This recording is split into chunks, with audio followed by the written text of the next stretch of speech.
ბათუმში სპორტულ ცეკვებში საერთაშორისო ტურნირი დღეს სრულდება. შეჯიბრში სულ 19 ქვეყნის 800-მდე წარმომადგენელი მონაწილეობდა. მერვედფინალში 54 წყვილიდან 36 გადავიდა. სამბა, რუმბა, ჩაჩაჩა, პასადობლი. მონაწილეები მაყურებლისა და ჟიურის წინაშე მრავალფეროვანი რეპერტუარით წარსდგნენ. მონაწილეთა ოსტატობას 13 წევრისაგან დაკომპლექტებული საერთაშორისო ჟიური აფასებს. გამარჯვებულ 6 ფინალისტს მედლები, სიგელები და ფასიანი საჩუქრები გადაეცემათ. ტურნირი აჭარის სპორტული ცეკვების ფედერაციის ორგანიზებით ტარდება.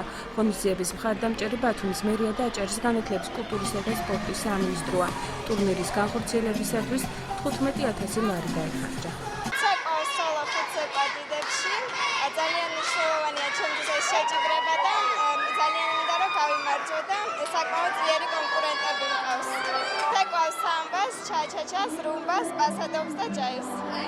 800-მდე წყვილი არის. იყო სოლო ინდივიდუალური შემსრულებლები, მაგრამ რაც შეეხება იმ კატეგორიას, რომელიც არის მსოფლიო რეიტინგული ტურნირი სპორტულ ცეკვებში, ლათინ ამერიკულ ცეკვებში, აქ დაფიქსირდა 52 წყვილი. მიზანი ის რომ მსოფლიო რეიტინგული ტურნირი ისო პირველად ჩატარდა ჩვენთან აჭარაში ეს ტურნირი და ჩვენი რეგიონისთვის ეს არის დიდი წარმატება.